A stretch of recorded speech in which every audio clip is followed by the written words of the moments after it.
What is going on, everyone, and welcome to Around the Metaverse, our weekly show where we bring together some of the best content creators from the blockchain and NFT gaming space, talk about all the recent news, and give you guys everything you need to know to stay up to date. My name's Adam. I'll be your host today, but more importantly, we have a great group of guests for y'all today and a jam-packed show. First and foremost, of course, we got the man, the myth, the legend, CryptoStache himself. Yo, doing it, man. Ready to have some fun with you guys. Always. Oh yeah, another Monday, baby. Let's get it. Monday. We got Zueljin back in the house after a short hiatus. How are you, man? Good to see you. 3 weeks. I feel like I should dab. Yeah. Good to see you guys. Welcome back. We got Sam from NFT Gamer TV joining us again. Been on the show a few times. Happy to have you back, man. Yeah, man, excited to be back. Even if he's burned to a crisp, it's okay. Yeah, even if he's burned to a crisp, don't mind the sunscreen. It might look worse because the green screen behind him is making it come out more. But last and certainly not least, we got a new face to the show. We got J Chains in the house, host of Meta Money and New Money Gang for those of you that follow the Bit Squad and everything they're doing over there. Happy to have you on the show, J Chains, Justin. Yep. Nice, happy to have you. How you doing, my friend? I'm doing great. Thank you so much for having me on the show. Looking forward to being on here for the first time and chit-chatting with you. Stache and I go way back, so I'm really happy to see you, man. Yeah. Dude, man. It's time to talk that metaverse talk, baby. That's how we do it. I got it on. Let's go. Yeah, I got the new swag too. Oh, damn! I got the new swag too. Yeah, check that out. Bro, look! I got the hat that matches. What? Hey. Oh, yo! Yeah. And then wait, if you're more of a classic snapback type of guy, bro. Whoa! Look at that, dude. I will pay you in Miami if you bring me one of those. They're on the website. You can grab them right now. We'll have to bring. I'll buy one and have you. Yeah, we'll have to bring some to Miami. I feel like. Yeah. But all right. Let's get into the topics here, man. Or actually, wait. Before we dive into things, don't forget to smash that like button and hit subscribe if you haven't already. Show the YouTube algorithm who's boss, and show them that you like the Around the Metaverse show and everything we bring you every Monday. But we got some great content for you guys today. Some great topics. We're going to be talking about rug pulls and how to avoid them. More specifically, the Pixelmon debacle. I'm sure everyone is familiar. It was all you could see on Twitter for a couple of days. We're going to be talking about censorship in gaming and play to earn gaming in the metaverse. And lastly, we're going to be talking about Chevron, big energy company, not company that you would really kind of expect to be announcing that they're entering the metaverse, but coming out with a pretty big announcement today, or I mean, I guess some leaked information today. Or under the radar information today about a trademark that they're trying to get. But let's jump right into this. And our first topic, rug pulls and how to avoid them. I'm not sure if you guys saw, if you didn't see, it was really hard to not the Pixelmon debacle that happened the other day or a few days ago. There was this project that was super hyped up all across the social media, as many of these stories tend to go, right? They had some pretty nice trailers. They were aiming to be like the Pokemon of the blockchain, right, in the metaverse. And everyone, they basically had a Dutch auction and a pre-sale where everyone was hyped up. They sold out their pre-sale and raised about $70 million or something like that. Come to reveal, turns out this was like the biggest letdown anyone could have ever foreseen. And the images are absolutely crude. They look like a 2-year-old did them. And basically everyone got rug pulled and spent hundreds of thousands of dollars on these NFTs, right? But it turns out that the founders were trying to say that they ran into development problems and they're going to use the funds to keep the project going, things like that. They tried to make it seem like they had good intentions, but a lot of people are, starting to think that it's a rug pull, seeing how they sent half of, or I think $1 million funds or $1 million of funds right after the mint to buy tons of NFTs from the top collections on OpenSea. But I want to get your guys' opinion. Let's start with you, Stache. Let me just ask, are you familiar with this whole thing, the Pixelmon project? And I guess what are your thoughts on how this went down and how people were affected by it? I mean, I don't know how you could be in NFTs and not have seen this go down, because this was like the most meme-worthy NFT debacle in almost the history of NFTs, I would say. I was scrolling through some of these memes, and I'm almost happy. I'm like close to saying I'm happy that it happened, just for the memes. Literally, they're that good. They're so funny, and I mean, I feel bad for everybody that got involved. People who put money into this, thinking it was going to be big, and essentially, I mean, they haven't rug pulled yet, but I mean, it's not looking so good in multiple ways. And it's a hard thing to know, especially when a project really, does a good job of that initial teaser of things. They set you up, making it seem like, oh my gosh, this looks great. They got hype trailers. They got a bunch of people online talking about it, hyping it up, and not just like those fake repeat accounts where you see hundreds of like these bots that are, bought and paid for, but like people who are like legit interested in it. And, so I think that's the biggest takeaway, is that I just feel bad for the investors. People who, really thought these guys were going to come through, and they were convinced. They were convinced, and they put money into this. And then you get something like, you get something like what you get with Kevin. Kevin, yeah. He's become like I said, he's become like the synonymous thing. I want to put some stuff on the screen here, but he's becoming like synonymous, and like someone put him on the Time magazine like Person of the Year with him on there. And, like I don't know, there's some other good ones I'm like looking at here, just kind of scrolling through. And I mean, for those memes, it's almost good enough to do that. But yeah, I mean, for the amount of money they did, like there's no excuse. There's literally no excuse for the amount of money they raised to reveal and put out NFTs that look that bad. Mm-hmm. Once you have the money, then just like tell them, hey, it's going to be a little bit longer, guys. I'm sorry. Instead of putting something out that bad, like who okayed that? Well, what moron on their team was like, hey, well, this guys, we said we reveal it today. Let's just roll with what we got, and Kevin's our poster boy. He's only like 21 years old, right?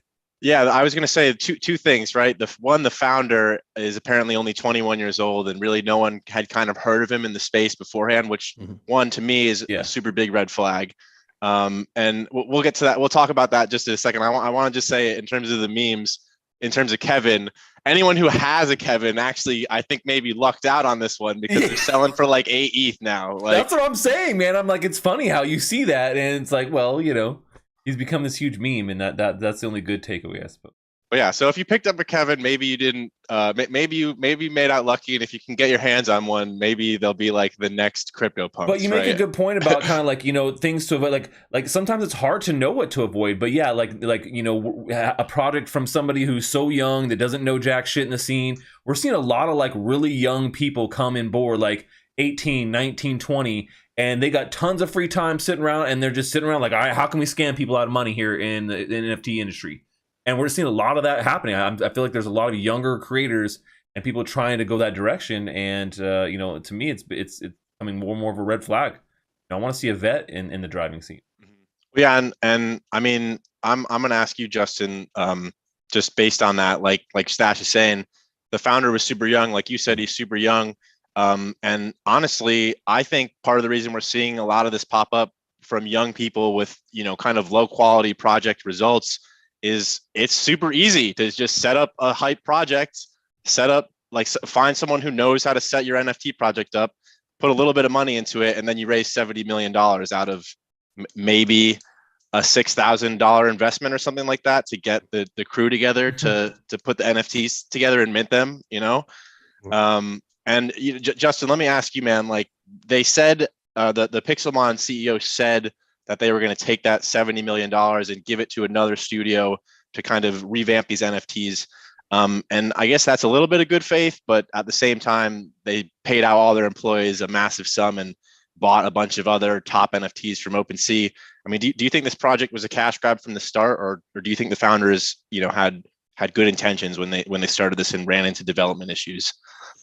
That's a great question. I mean, like if you think about it, you're looking at a 21-year-old who was not in the space. It's not like they've been building and growing and doing things for a while, but what they have seen, and you can tell by which of those top tier, like blue chip, NFTs that they bought a Bored Ape, right? Like it's not like it's like they knew what they were doing. Okay, so I'm sitting around with my friends, figure like, okay, let's sell, X amount of NFTs for X amount of dollars, make this kind of a money, and then what are we going to do with it? I mean, first off, at 21 years old, me personally, I know that there are young entrepreneurs, there are young business people, but at 21 years old, I couldn't do shit I couldn't run a business at 21. I was having fun getting drunk with my buddies. And so like right off the rip, when I see the story, when I saw it, I'm like, this is a cash grab right away. I mean, you see what they bought. They bought top tier NFTs. He's like, oh yeah, we're going to work with studios. We're going to revamp it. I'm not going anywhere, yada, yada, yada. I don't believe any of it. I just don't. Start of the slow rug, like commence the slow rug. It'll probably end up being the slow rug where, you know, you get communication from the team little by little. They're like, we're working on it. We're working on it. More new, you know, the NFT space moves so fast that you're on to the next project. That's the one that gets you. You forget all about it. Well, people are they're going to forget about it, you know, within a couple of weeks because something else is going to come up. The markets, you know, we got the things going on in the world. There's all these other factors. Well, they already did. Ty Lopez overshadowed that a little bit here the last couple of days. Dude. I mean, but then that's the opposite, right? That's coming from a guy who's incredibly well established. He's been around for a long time, not necessarily in crypto, but he's been established. Well established. Like people know him, his face is out there. He's older, you know. That's like a fake guru. Not that doesn't make him not a scammer. See, that's the hard part. Once again, is it's not just like, oh, if it's a young guy. This is somebody who's, you know, been around for a long time, and I feel like his shit's kind of I wouldn't say as much of a scam. It's just kind of they're just low quality. Yeah, but you know what? Like when you Stache, like when you say stuff like, you know, I'm glad that it happened, and you say you're glad it happened for the memes and all that stuff. I agree with you. I'm glad that stuff like this happens like right now before the space gets too much farther along, because now these are the learning lessons that everyone jumping into the space is going to learn from. Yeah, and, and to touch on that too, I mean, I wanna ask you, Zueljin, like, what would you say, taking and like reflecting on this project, right? Are some red flags that people who bought this project should look out for next time they're looking to invest in something like this? It's really hard to say. I get turned off and turned on by different things just like everybody else does. I didn't like the fact that it was playing on something that was a commercialized asset from the get-go. If anybody's ever done any kind of content creation around Pokemon before, they'll know Nintendo of America is some of the craziest, most like, do not use our copyrighted content for anything. They had some monetization licensing issues for a long time on YouTube for any of their content, for things like Super Mario that you couldn't use. The fact that it said Mon in it just turned me off completely because I was like, well, that's a copyright waiting to be, you know, done. But honestly, with defending against something like that is hard. First of all, in order to protect yourself against being rugged, you need to get rugged a few times. Like you kind of learn from getting burnt. I did, at least. You know, it's about taking baby steps and not aping into stuff so big that you can lose big unless you're so sure of stuff. Like we've all made large investments and small investments, but I know I do some things like meme coins, for instance. I have fun with meme coins, but I don't have fun at the tune of $10,000 investments with them. You know, I'm really cautious when I go into them. Let's put $100 and see if you want to gamble, if you want to play the slot machine, fine. But it's really hard to tell with assets and all of these things. And then you have things like the Unreal Store with all of these beautiful assets that you don't know. These things aren't categorized by search. Like you can't just look up an image on Google and say, hey, it's done. So it's very hard to tell you the truth. You know, sometimes it just happens. I don't know what I would have done outside of just being suspicious about the name itself and the recognition. Anytime somebody tries to play off of an established brand and stuff, it's kind of a turnoff to me. Also, what do they call them? The repeat projects, like the apes on derivatives. Yeah. I usually stay away from derivatives too. Not to say that you can't make money in derivatives. It's just, it's like making money in dog coins or whatever, because Doge's popularity. It's that, to me, the further along it gets, the riskier it gets. And the fact that this guy was doxxed, he doesn't have a whole lot of room to just say, yeah, I screwed everybody. The best he could do is try to save face. And the plausible longer he can deniability get people to trade these things, the more residual income he gets from OpenSea fees. Like, he has nothing to lose by trying to salvage it, at least save face in a public image. You know, with all the money he got, he can get a team to just appease people, you know, run the Discord and run everything, you know. So I don't know what I would have done, to tell you the truth. It's really, really hard to calculate that type of stuff, though.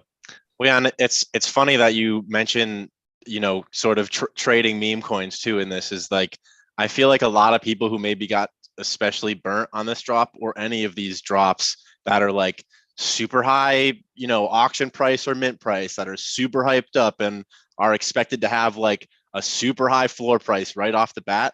I feel like a lot of these projects, one, are set up for failure in the sense that like some of the better projects, some of the biggest winners are the ones that people don't know about, that aren't hyped up. Yeah. Where you don't drop 10K, you mint one because you're like, oh, it's a new thing, and that one is the biggest winner that you ever minted, and you only need one.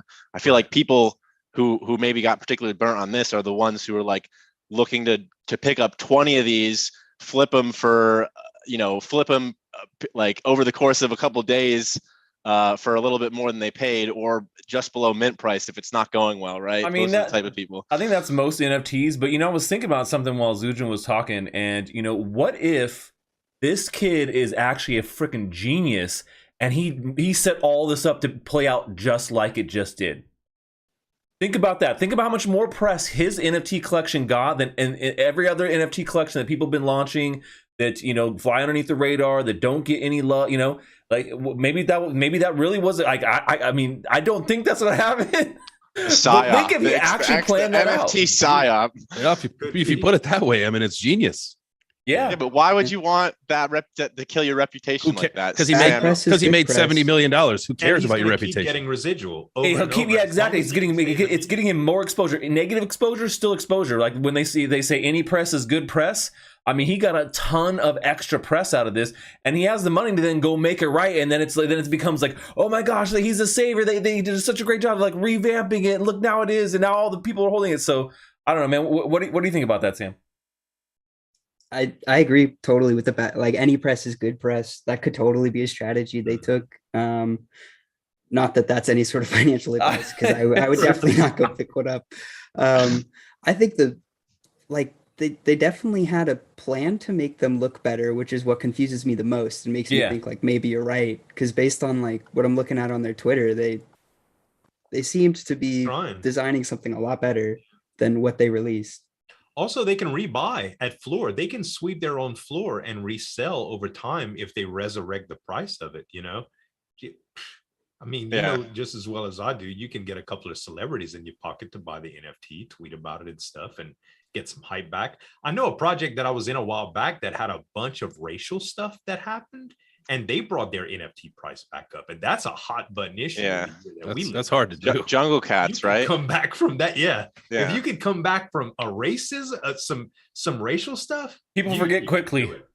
Yeah, our attention span here in NFTs is very short. It's like a goldfish style. Like it's like something shiny. Yeah, exactly. Oh, another shiny NFT. It's like goldfish. It's like oh, we got rugged. 2 weeks later, you forget about it. You buy the same shitty NFT again. And it's just... I mean, what can you do, man? There's just too much happening to keep your attention on one thing. You got to be really dedicated and convicted, and that's normally how you get the big wins in this space. So try and focus your attention a little bit more, and you'll get rugged less. And diversify, because if you get rugged a bunch, that just probably means you're getting a bunch of wins too, because you've got your money spread all over the place. I definitely agree with what Alex was saying earlier, though, about like the higher mint prices. Like if it starts super high, like there's a lot of downward movement, like a lot of potential for downward movement compared to if they start low. I mean, even if you get rugged, how much can you lose? All of the biggest winners, and all of the biggest winners, or at least most of, if not all of the biggest winners, have started that way. CryptoPunks were free, right, or something like that. Just pay gas. Bored Ape was like something, like 40 or like maybe $100 or something at most, I think. But yeah, you guys will figure your way out watching over time if you stay in the space long enough. But let's hop on to our next topic here, talking about censorship in gaming and access to the metaverse. A story recently came out saying how one of our favorite games to play on the Secret Agent Stache live stream, Blanco's Block Party, is basically barring access to all of like anyone who is essentially trying to get into their game from Russia using like a computer in Russia. Which doesn't only affect just the people of Russia, but anyone who's in the country right now. And you know, we're not really going to get into necessarily the bigger part of this, but we do want to talk about, you know, censorship and access to these things, especially when in this space, all the time people are talking about decentralization and the merits of decentralization, why that's important and things like that. And situations like this are kind of shining a light on how we're not really there yet in terms of being decentralized. I want to get your guys' opinion on this. And I think Blankos, along with OpenSea, maybe is restricting access. There were rumors about MetaMask, but I think those were dispelled. So, you know, a lot of things happening right now in regards to this issue. But let me start with you, Stache. Just straight up, do you think Blankos should be restricting an entire nation of people access to its game? What are your thoughts on that? No, I don't. I think that definitely does go against that ethos of decentralization, and it just doesn't make sense. Like, you know, I understand what it feels like is it feels like a bandwagon. It feels like, oh, well, we're seeing other people doing this, and like we think that's the right political move. And I'm like, why do you even need to get in politics? You're freaking game, man. Stay out of politics. It has nothing to do with you. Like, just, you know, like there shouldn't be, you shouldn't be putting sanctions on people in a country where they don't have a shit of control over what Putin is doing, right? It's not like they all voted and they're like, and Putin was like, oh, well, hey, the people voted and we're attacking Ukraine. So he said, let's go do it. It's not their fault, you know? Not to say that they, you know, couldn't be protests, which they have been. But in general, I don't think that that's a place for a game to be able to do that. And in particular, an NFT game, it definitely goes against the ethos of decentralization and kind of what we stand for in NFTs, having that right and that access. Mm-hmm. So I don't know. I think it was a bad move. I think it was a bad take, and they could have easily have just done nothing, and nothing would have changed. You know, you're just hurting average people. You're not putting a blow. You're not making. It's not like Putin's over there like, damn it, I can't play Blankos. This shit sucks. All right, I'm done. We're pulling out of Ukraine, guys. I can't play Blankos Block Party. That's it. Mm-hmm. Yeah, I mean, while Blankos doesn't really tout themselves necessarily as being, you know, they're not like like in big bold letters on the homepage, like decentralized, right? As some of these other projects are, right? Which, you know, are questionable in terms of how decentralized they are. You know, I agree. They even said it themselves in the tweet they put out. They were like, we realize, you know, we're a game, right? And while video games help people escape from like some of the hardships in life, they were still moving forward with this, right? Yeah, we want them to have all the harshness of their repercussions of their president, or, you know, like, it just, I don't know, it just doesn't make sense any way you slice it. What irks me about this, you're talking about OpenSea, and OpenSea's taking part of this. I mean, like, who are they to even like get involved in this whatsoever? I mean, they're a garbage organization. Sorry if you love them, but OpenSea, what they do is questionable. Why are they taking positions? Yeah, and I mean, like, another thing too is like one of the things that's been talked about throughout this whole thing so far is like how crypto and cryptocurrency, right, has been sort of a safe haven for some of the monetary ability of people not involved in this whatsoever, right? And it sucks because, like, imagine you have a bunch of imagine if you're a Russian person who has, you know, a ton of money in NFTs that you could be using right now to get out, right? And you can't sell, right? Or you can't get that. And on top of that, like, most of your assets are frozen. Yeah. Yeah, it just makes it worse for them. But yeah, I mean, Sam, let me ask you, man, do you think that like these services, right, or really any service, honestly, in this space today can claim to be decentralized, or like, were they ever decentralized to begin with, you know? Yeah, I mean, to me, like, for Blankos especially, the amount of centralized control they have has always been a hot button issue. Something that always scared me about using the platform. I could lose access to my NFTs. I could lose access to their marketplace because, to my knowledge, they could pull it down if they wanted to. And that's just a scary thing to see with NFTs. Are you able to transfer them out currently? Can you trade Blankos on other marketplaces currently, or no? I'm not. I've heard you can get them onto OpenSea now. I'm not sure about other marketplaces though. But yeah, I mean, even in that case, if you can get them to OpenSea, you still can. It doesn't matter. But yeah, I don't know, man. This is like a really tough thing to talk about too, just because of the nature of the issue, right? That's causing it. But you know, like you both said, this sort of thing can be alleviated or can be prevented, right? And I think for the better, if we move towards decentralized platforms, right?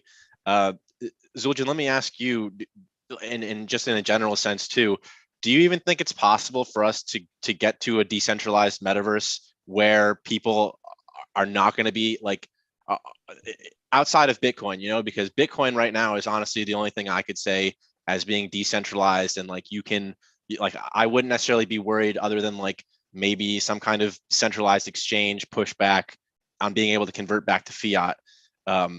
Like, can you see anything outside of Bitcoin, like what the metaverse is being built on, actually achieve any sense of decentralization? It's hard to say. Right now, I think decentralization is a buzzword.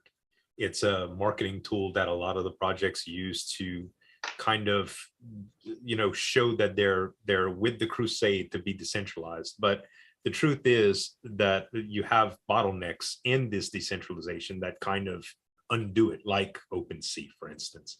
And even the newer protocols like they have for exchanging crypto and stuff like that, it's like using a new DEX or a new exchange or a new DeFi. It's kind of risky because they aren't established yet. That safety net that you get from established networks is kind of centralization in itself. So it's kind of a balance when you think about it. Like, you don't, these meme coins that we talk about that were just generated with somebody's, that's the American dream, right? Or the dream in general, to be able to, you know, generate money out of nothing, out of being able to be creative and stuff like that from this art. And that's the beauty of decentralization. But at the same time, it poses a lot of risk. It's like, we don't want crypto to be regulated, but we also don't want it to be completely unregulated, because there's a lot of restrictions that you get with that.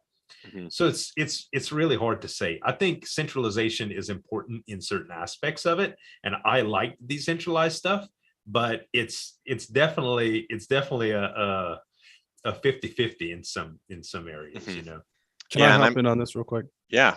I totally agree with you. And I agree about decentralization being a buzzword. To me, now, well, I'm reading articles every day about what's going on in the metaverse and like what's happening here, what's happening there, right? I think it was an article last week. They said, like, you know, a bunch of 10-year-olds found their way to a strip club in the metaverse, right? You've got, and another thing that, like, kind of like, I'm not really sure about. And like, all right, do we need maybe a little more centralized control while we build all this out? This is something that I was thinking about the other day. You know, we're for our show, we're developing this really like mainstream focused content around the metaverse, kind of pros and cons. What's it going to do to psychology, to human nature, everything like that. Now you think about child labor laws, right? You're playing a play to earn blockchain game in the metaverse. You actually make money doing this. So what's to stop you from having a school full of kids thinking they're playing a video game? Someone's making money off this. Like, no lunch breaks. Right. And but 14-hour days. Yeah. Right.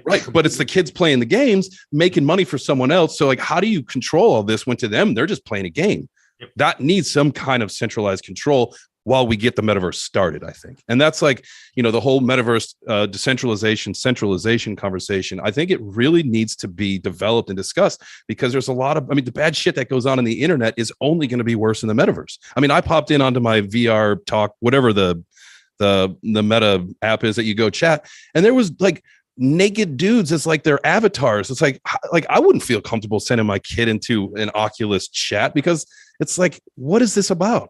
How do you stop it though? TTP in the metaverse is going to be a big issue for those of you watching who don't know what TTP is. It's time to penis, and anytime you give someone the ability to put user generated content on a platform, that's the measure of which how long it will take for someone to start putting dicks all over the place. And that's a good rule. Like, you know how your mom or your dad used to teach you how long it takes, how far away lightning is when the thunder claps or whatever. That's basically the same thing. If you give, especially a male, I'm not being sexist or anything, but if you give a male the option to talk guys about guys are the only ones talking about penises, dude. I mean, no one else is talking about penises. Jokes, dude. They're timeless. Like, you know, guys we just do it.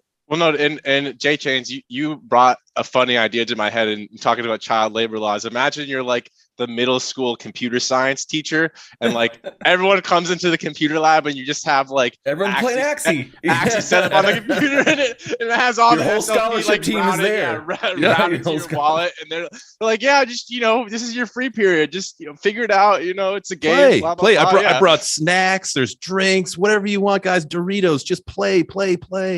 Honestly, and that brings up an even bigger kind of idea. Imagine if schools somehow brought in programs into their computer science classes to let kids, in a future where all games are play to earn, even educational games, right? I know, Sam, we're going to be talking about your learn to earn thing pretty soon here. But even maybe education could be monetized through blockchain and things like that. And schools can probably put in programs where they can sort of increase the money that they have available to them through the teaching that they're doing at the school, right? Maybe, but that's a super complex and then they thing. when they can take that money and then fund students that say, and no, I'm not throwing shade or whatever, but say you live in a dirt village somewhere, you got a mud hut, but your community has internet connection, so you can connect. Now you can get the same education as someone living in Boston, California, Paris, wherever. It's a level playing field, and you could use that money for good. We know that that's possible. It's a matter of, will it happen? Yeah. As content creators, we've all generated revenue from having viewership, so it's, as long as you have internet, it's possible. And as long as you're taking up people's time, you can monetize it, regardless if it's through play to earn dApps or if it's games or anything else, like you can do it, Time is money. Yeah, and it was funny, side note before we move on to our last topic here, but there was sort of like a hit job video on YouTube about NFTs and why they're the worst thing that's ever happened, even though it's a pretty good, it's pretty good in terms of how it's put together, in terms of the storytelling in it, which I appreciate. It's a total hit job in terms of the opinions and figuring things out. But one of the funniest things I thought he said throughout the whole thing, actually, I just totally lost my train of thought, man. I feel like a fool right now. I was about, I was about to talk about that, but never mind. Let's just get into our last topic here. Yeah. Well, before we move on, can I ask one more thing? Yeah. Whose responsibility is it, especially with the 18 and up content, whose responsibility is it to keep the kids away from that? Is it the kids' responsibility? Is it their parents' responsibility? Is it whatever decentralized platform they're on? Is it their responsibility? It's the parents, ultimately, is my opinion. Actually, I would say, okay, so being a parent myself, and Jay Change, I know being a new parent, I would say that saying that the responsibility falls on the parent is not the best way of going about it. Not the way that I as a parent don't try and be as responsible and maintain as much as I can, but you also have line of defense. Yeah. Well, I wouldn't even say first line of defense. You need to be we need to be having platforms that have that stuff built in. So when you talk about a DAO and how things operate based upon a DAO, it's just how the code operates, right? And same thing should be the case when we get down into building things like the metaverse, right? You have zero knowledge proofs of, this person has an account that is not of age and cannot access this as kind of default thing. And people are then, anything you're building in the metaverse, like something like this, has to have, be built with those elements that, are then going to be classified as, not rated for this level, and that has to be built into the platform at a building level. Right? Not just okay, we built it all, then someone gave it a rating, and then, okay, based on a rating, we shouldn't be doing this. It needs to be at the building level, the code level. I'm not trying to absolve parents here. I'm just saying that to do that as a parent and try and police your child on the internet at whatever age, it's almost impossible to task. do. Yeah, right. It has to be both, but at the same time, there's these, I guess you can say, these criteria that industry puts on, or government puts on these industries to do that sort of thing, and it's not a fail-safe at all. It doesn't work. No, I know. That's what I'm saying. It doesn't. Children from adult content on YouTube, which is not really adult content, but the kids' variation of YouTube is basically a checkbox, right? It's something that you have to sign up for. It's like saying that I can't buy crypto from a certain exchange because I'm in the US without KYC. Like you download a free VPN. It takes 5 minutes to circumvent. If you even have a smidgen of education, you can figure out how to go around this. And most parents will cater to their children wanting to watch stuff that is kid friendly, but isn't on the kids app because of ad revenue stuff. You know, my 3-year-old nephew watches a bunch of stuff that most parents probably wouldn't deem appropriate, you know? Like scary stuff, for instance. Right. Well, like, and that's PG content. You know? Exactly. And that's what I'm saying. So when I talk about it being at the protocol level, you know, think about like, okay, well, you can't access this game without having some sort of verification of your age and where you're at. But that information is not information that is actually public or can be accessed in any kind of way. And the game then takes a zero knowledge proof from that, and then understands that here is the information that you can and can't access. And then the developers who are building on top of that platform, you know, they are then, you know, that's something that's built in. Like when you're building that type of content, you know, the blocks and things that you're literally using, the code you're using for that that's already built in. So, you know, and we don't have that with YouTube or anything like that. It was an afterthought. It was like, you know, because the way that the content is being produced on that platform is so individualistic that you can't it's really hard to like, you know, say, okay, yeah, here we've seen everything on the video, and our algorithms have deemed that this is not appropriate, you know. So it's a hard battle. You're right. It's not a one solution. You know, I mean, it's not a one vector solution, right? It's not just one thing's gonna be able to do it. But I think that we can definitely do better as we build the metaverse out to have that information there. Absolutely. I think that's the move, right? Because as we rebuild for Web 3.0, let's do it better than we did the first time. Mm-hmm. Let's just do it better for everyone's sake. Yeah. Talking about rebuilding Web 3.0 in a better way, that's kind of a good segue into our next topic, where I'm not totally sure that this is going to be Web 3 in a better way, with Chevron, one of the biggest like energy, so fossil fuel drillers, energy oil producers on the entire planet recently, or actually just today, sort of the news leaked that they are filing for a trademark to get like logos and names and things like that locked in, dealing with the metaverse, right? And, you know, kind of a weird company, in my opinion, to see. I mean, even though every company is making announcements like this, it seems Chevron coming out and joining the metaverse, saying that they're going to be, or at least alluding to the fact that they're going to be releasing self-branded NFTs, and even going as far to allude that they're going to be putting out other sort of digital, what was the exact word they used? Digital commodities for gas and renewable energy products, which, you know, in my opinion, with what NFTs, the technology can do, if they do it right, could be some cool things. But I'm not convinced that Chevron is going to do it right, and that's what I want to get your guys' opinions on. So, Zueljin, let me ask you first. What do you think a company like Chevron is getting metaverse trademarks for? Like, profit? What do they even have to do with any of this? Profit. Like, I mean,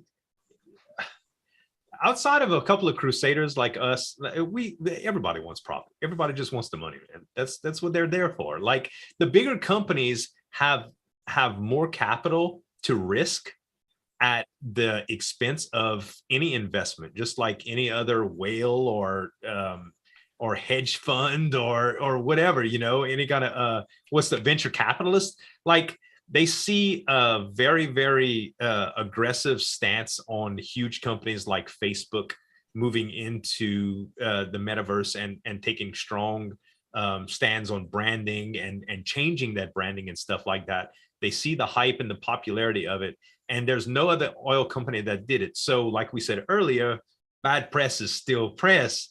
It's easy to get yourself in the headlines and stuff. And for those that are innovative, just think in 5 years, when you forgot about the marketing push for this, if there was a way to get cheaper gas by owning a Chevron NFT, and there was a Chevron station right across from your house, and you can save 20 cents a gallon, and you saw an NFT on sale on OpenSea, and you had some ETH in your wallet. Like, you see what I mean? It's part of the mass adoption as well. Like, as much as we hate the Facebook stance on the metaverse, It's going to increase mass adoption. As much as we may dislike Chevron getting into the metaverse scene, it is going to increase mass adoption. We are going to need some big players to make power moves like this to make the world adapt to something that we know is inevitable. I don't know if this is a power move, though. I think this is, we talked about cash grabs in the beginning of the show, right? To me, this is their chance at a cash grab. There's nothing you're going to use gasoline for in the metaverse. Nothing. Unless you buy this NFT and it fuels up your little NFT race car. It's like looking at companies like CVS joining, saying they're going to join the metaverse and give you digital prescriptions. Yeah. For fucking what? What do I need a digital prescription for? Is it to heal my avatar? Now, you guys got to think about this in more of a long-term status too. Is that think about buying goods digitally, like physical goods digitally through the metaverse, and just like like if you look at Ready Player One, that movie, he gets his big first payday, and what does he do? He goes on a spending spree. He buys a combination of digital items that are only usable in the game, and then he buys a physical item that is like upgrade to his gear. And he's able to, but it looks right there, and he buys that thing, and then he gets it delivered in the mail. So, I mean, obviously with Chevron, like, you're probably not getting gas delivered in the mail, right? But like something like a prescription, you could definitely, like, hey, you're in the metaverse all the time. You go through, blah blah. You're going through it. You get your prescription, you fill it, and then it's delivered like to your house. A trendy membership program. I see that. I mean, like companies like Victoria's Secret, like, yeah, give my wife digital thong for panties or whatever for her avatar. Like that makes sense. But like gasoline and prescription drugs don't. But like for physical items, what if when drones exist, you could buy a gallon gas tank when you run out of gas halfway down the road, and a drone flies it to you and drops it for you. But are you doing that in the metaverse, or are you just doing that online? Yeah, you buy it in the metaverse, and then it shows up to you in real life. I mean, yeah, and there's some stuff like that too, where I could see, kind of working, like, because you got to think like, okay, how much longer is gas really going to be the predominant fuel for transportation? And then you think like, okay, well, is Chevron going to let that go? Like, eventually they're going to have to get into something else. I mean, I don't know when that will be. 50 years, 100 years, I don't know. 20 years, you never know. But like, eventually have to get into something else. And having a leg up in a digital economy, I think that you just want to stake your claim too. They may not even really do jack shit with that. I think it's really just more about just staking my name in this, so no one else takes it, so we can use it for marketing in the future. Because that's literally what most of these companies are trying to do, is just put a marketing placehold, so they have a right to be able to do that to that name in a metaverse, be able to market people just like they do right now in the internet and TV, collaborations with other projects right now, and it's essentially they could partner up with a bunch of organizations already that are already existing in this. Which, I mean, Shell can't do that right now. Exxon can't do that right now, but Chevron can, because they have a digital presence now in the metaverse. It's kind of like the .com boom too. Like everybody wants to get their website, whether or not they have any intention of using it. Right. Yeah. Exactly. That's a good point. That's a great. I don't use my .eth address, but I got it. Yeah, I never use mine. I use mine. It's linked, but I don't use it. I like when ENS first came out, like I think I was maybe one of the first people to ever talk about ENS, actually, man. I was like, this is actually pretty cool. And I did a tutorial on my website and shit, and it was very complicated to get your ENS and get it all set up then. Right. Now it's pretty easy. I watched your Wax Anchor video in order to get my address on Wax, like personalized address, and I thought that was really, really cool. But that's how I discovered you, by the way. But like the ENS thing, after I got it, I used it. Like I tried to mention it a few times, and I labeled myself that on Twitter. But I know for a fact it's done more harm than good, because now I'm sitting on thousands of Polygon scam NFTs. Oh, you were getting those no matter what, brother. You're gonna get, no matter if your address is out there. I get those too, and it doesn't matter. Like that's just part of it. The scammers will find you, Zueljin. There is no escape. There is no escape. There is no relent. But no way. I want to raise your example, Zueljin, of Chevron coming out with an NFT. And like getting discounts on gas at the pump, to what I would more expect them to adopt as a model in which you're in Decentraland. You now are forced, like, how in Uplift, I think it's Uplift, you have like energy in which you can move around. Like you're gonna have energy in Decentraland where you're gonna have to stop at the pump to get your Chevron gas and put in your your car into Decentraland, and maybe you'll be able Yeah. to buy an NFT to get let me money off on conspiracy gas, theory on that. digital gas you're buying. Let me conspiracy theory that, okay? You go into Decentraland and you want a vehicle, and they're all like 6 ETH, all right? But Chevron has a free to mint ETH NFT, just gas, but you have to get Chevron a consumable gas to run it. Yeah, That's a cash cow, buddy. Yeah, honestly, and that could be a partnership. They could say, "Hey, we're partnering with this thing, and this will be a main part of some sort of meta." Think about that. Like if you were Chevron and you ended up partnering with the hit metaverse that becomes like the equivalent of the Oasis, where it's like that one took over everything and everybody gravitated towards that one thing, and that was the predominant way that everybody advertised, and you got in early and you built in a token that said, hey, for all those spaceships that are going to run here, they got to use Chevron gas stations, and you got Chevron gas stations on asteroids floating around that you got to refuel in, and their logos everywhere. I mean, that's the kind of stuff that I could see happening. I don't think that's smart. No value back to the community. Just take it all, baby. Yep. Just take it all. So that's what I think. I don't think that's smart, but that definitely, I mean, it could be a play. They could use it just like a big discount coupon with partners and stuff like AAA, for instance. Yeah. They just could say, this is a Chevron NFT, and you get discounts with all of our partners as well as discount gas, and then get marketing for those partners that actually have physical/digital goods. There's a ton of different avenues they can take. I'm sure it'll be revealed sooner or later when they do it. But the fact is that they're first. We're talking about it, so they're making headlines. I don't know. After having this conversation and talking through a little bit more, like maybe you guys are right. Maybe what they do is they advertise in Decentraland or Sandbox or something, and on the code, scan here or get this NFT and save yourself 10 cents at the pump, like in real life, not in the actual metaverse. Yeah, but they use the metaverse marketing to advertise. Yeah, and that's because that's what it. When you look at the Reddit Player One, that's what it is. Every company's there, they're marketing because that's where the people are. Facebook became a popular platform, and all the businesses gravitate towards it. So Facebook started offering business services and ways to market. They didn't have those things originally, right? But where the people go and where the massive amount of people are, there will always be a advertising network that follows them for us to then suck money from us and then make money from us because of advertising. We've seen it with Instagram. We've seen it with YouTube. We've seen it with Twitch. We've seen it with pretty much every platform out there where a lot of people gravitate towards. We'll see it with the metaverse here pretty soon. It's already starting now.